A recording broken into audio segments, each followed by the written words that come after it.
নমস্কাৰ মৰমৰ ছাত্ৰ ছাত্ৰীসকল মই অৰুন্ধতী ৰয় তোমালোক সকলোকে নতুন এটা ভিডিঅ'লৈ স্বাগতম জনাইছো আজি আমি পঢ়িম অষ্টম শ্ৰেণীৰ গণিতৰ অধ্যায় 8ৰ নতুন এটা অংক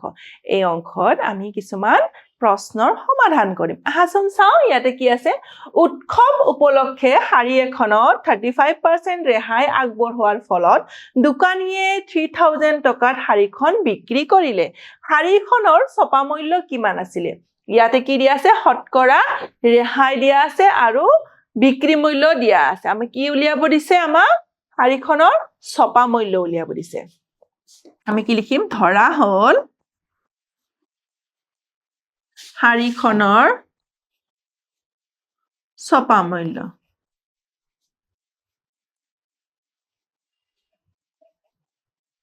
কিমান x টকা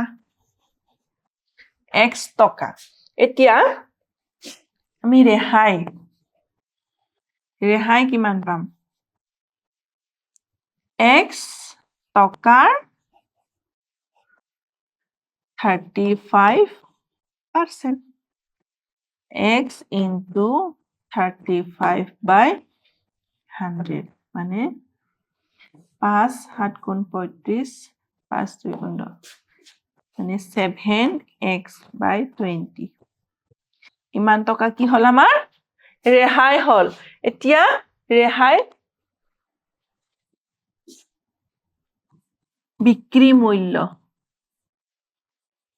বিক্ৰী মূল্যটো কিমান হয় ছপা মূল্য মাইনাস ৰেহাই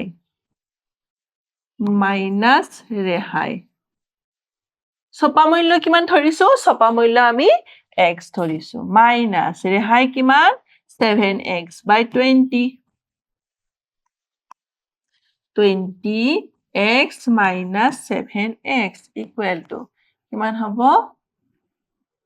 13x/20 এটো আমাৰ কি হল বিক্ৰী মূল্য প্ৰশ্ন মতে আমাক প্ৰশ্নত বিক্ৰী মূল্য কিমান দিছে বিক্ৰী মূল্য 3000 এটো কি পালো আমি বিক্ৰী মূল্য পালো 13x/20 আৰু প্ৰশ্নৰ বিক্ৰী মূল্য কিমান আছে 3000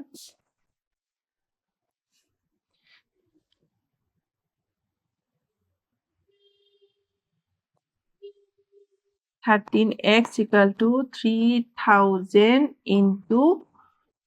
20 equal to x equal to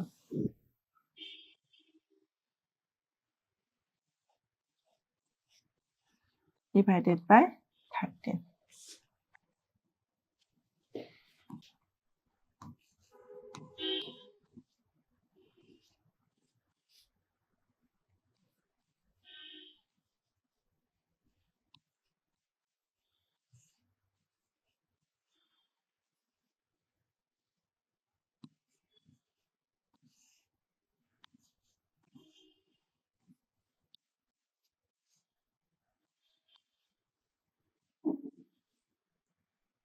60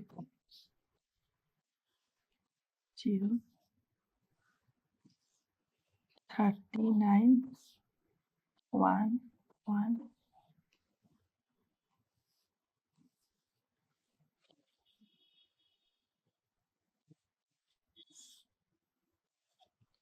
আমি কি ধৰিম গতিকে x equal to 4615.38 বা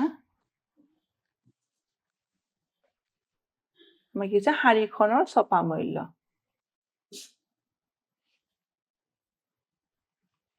গতিকে শাৰীখনৰ ছপা মূল্য কিমান হ'ব 4615.38 টকা এটো প্ৰায়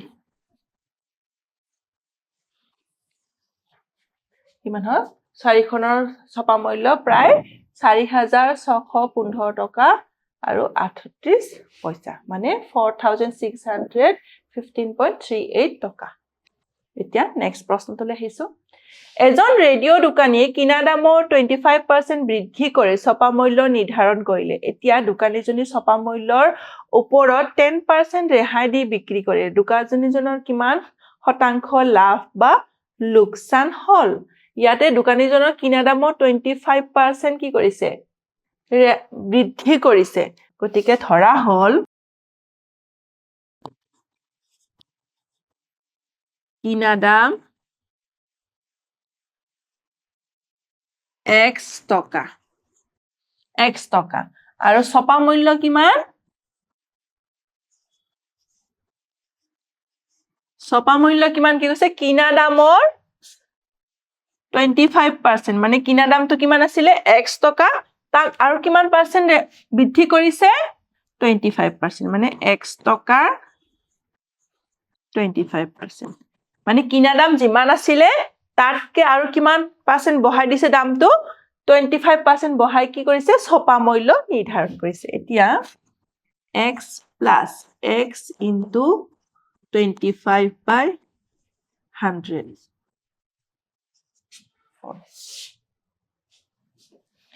x plus x into 1 by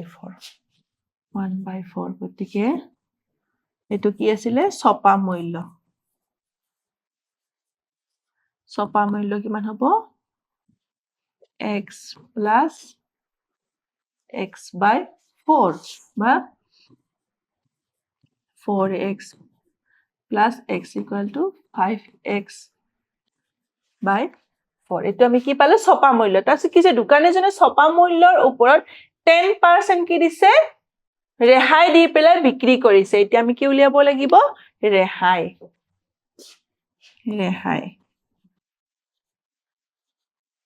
কিমান কৈছে ছপা মূল্যৰ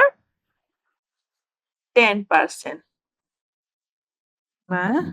5x by 4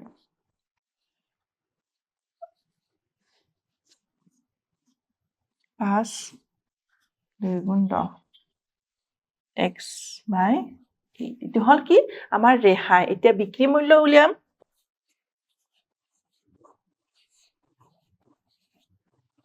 বিক্ৰী মূল্য কিমান হ'ব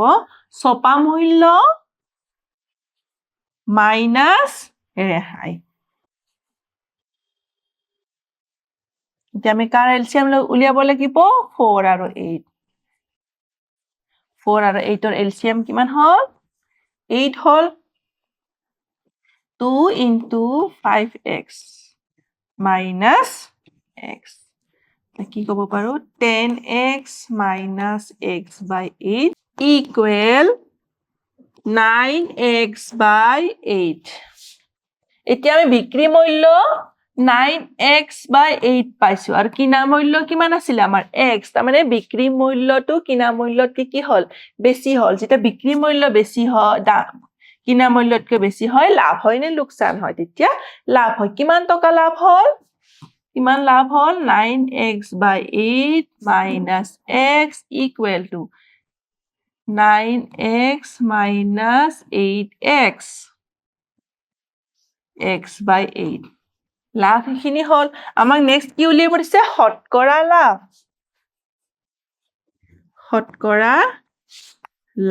শতকৰা লাভটো কি হয়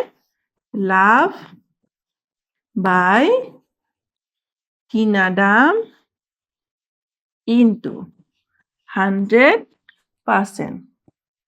লাভ কিমান হৈছে x by 8 কিনা দাম কিমান x into 100% x by 8 into 1 by x into 100% x কাটি গল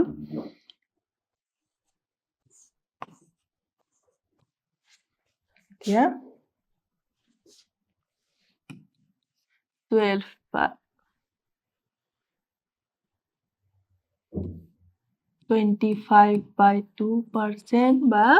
12.5% গতিকে শতকৰা লাভ কিমান হল শতকৰা লাভ হল 12.5%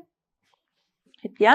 নেক্সট আমি আহিছো উপৰঞ্চি বয় মানে কি যেতিয়া আমি কিবা এটা বস্তু কিনি আনাৰ পিছত সেই বস্তুৰ কিনা দামৰ লগত কি হয় কিছুমান উপৰঞ্চি আনুষংগিক বয় কিছুমান বহন কৰিবলগীয়া হয় যেনে ধৰি লও যাতায়াতৰ খৰচ শ্ৰমিকৰ খৰচ বা যদি পুৰণা বস্তু কিনে তেতিয়াহলে সেই মেৰামতিৰ খৰচ এই অতিৰিক্ত খৰচবোৰকে কি বুলি হয় এই উপৰঞ্চি বয় বুলি কোৱা হয় এতিয়া নেক্সট উপৰঞ্চি বয় সদায় বস্তুটোৰ কিনা দামৰ লগত যোগ হয় প্ৰকৃত কিনা দাম বৃদ্ধি হয় যেনেকৈ প্ৰকৃত কিনা দাম কি হ'ব যেটো বস্তুটোৰ কিনা দাম আৰু লগতে যেটো উপৰঞ্চি আমাৰ বয় হল হেতু যদি আমি যোগ কৰো হেতু কি বুলি কোৱা হ'ব প্ৰকৃত কিনা দাম এতিয়া আমি এটা প্ৰশ্ন সমাধান কৰো হাজোন এটা আলমাৰি 2560 টকাত কিনি যাতায়াতৰ বাবদ 150 টকা খৰচ কৰিলে তেওঁ কিমান টকাত আলমাৰিটো বিক্ৰী কৰিলে শতকৰা 10% লাভ হ'ব আলমাৰিটো কি দিয়া আছে আমাক কিনা দাম দিয়া আছে আৰু খৰচ দিয়া আছে গতিকে আমি কি উলিয়াব লাগিব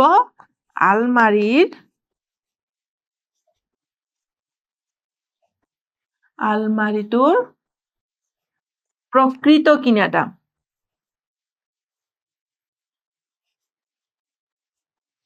আলমাৰিটোৰ প্ৰকৃত কিনা দাম কি হ'ব যেটো আমাৰ কিনা দাম আছিলে তাৰ লগত আমি কি উপৰঞ্চি বয় কিমান হৈছিলে 150 টকা এইটো হ'ব আলমাৰিটোৰ প্ৰকৃত কিনা দাম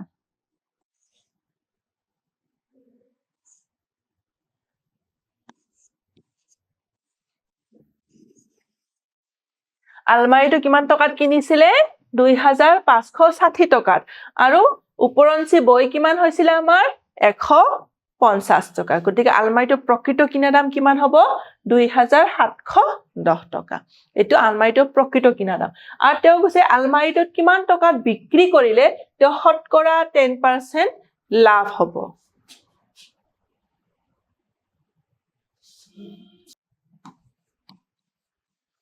লাভ equal to প্ৰকৃত কিনা দাম 10% প্ৰকৃত কিনা দাম 2710 into 10/100 271 বিক্ৰী মূল্য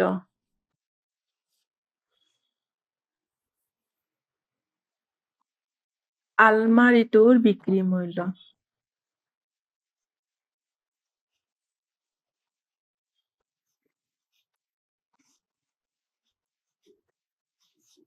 বিক্ৰী মূল্য কিমান হ'ব প্ৰকৃত কিনা দাম 2710 তাৰ লগত আমি কি কৈছে 10% যেহেতু লাভ হ'ব লাগিব 1892 কিমান আলমাৰিটোৰ বিক্ৰী মূল্য কিমান 2981 এতিয়া আকৌ নেক্সট এটা প্ৰশ্নলৈ আহিছো অমৰে মটৰচাইকেল এখন 25650 টকাত কিনি আনিলে আৰু সৰু সৰু মেৰামতিৰ বাবে 1350 টকা খৰচ কৰিলে হি পিছত মটৰচাইকেলখন 24000 টকাত বিক্ৰী কৰিলে তাৰ কিমান শতাংশ লোকসান হল ইয়াতে কিমান টকাত কিনি আনিছে 25650 টকাত আৰু সৰু সৰু মেৰামতি মানে উপৰঞ্চি বয় কিমান হৈছে 1350 টকা গতিকে প্ৰকৃত কিনা দাম কিমান হ'ব প্ৰকৃত কিনা দাম কিমান হ'ব 25650 প্লাস 1350 কিমান হ'ব 000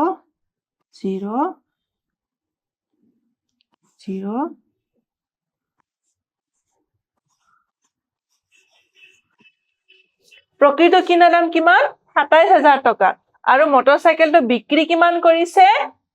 24000 টকা তা লাভ হল নে লোকসান হল গতিকে কিমান টকা লোকসান হল লোকসান কিমান টকা লোকসান হল 27000 মাইনাস 24000 গতিকে লোকসান কিমান হল 3000 টকা 3000 টকা লোকসান হল এতিয়া আমি কি কৰিব আছে কিমান শতাংশ লোকচান হল শতকৰা লোকচান শতকৰা লোকচান কি আছিলে লোকচান এটো কি লিখিম প্ৰকৃত কিনা দাম প্ৰকৃত কিনা দাম into 100% লোকচান কিমান আছে 3000 টকা প্ৰকৃত কিনা দাম কিমান 28000 টকা into 100% 0 0 0 0 0 0 3 গুণ 27 100 by 9% তো আমি হৰণ কৰিছা 100 by 9 কৰিলে 1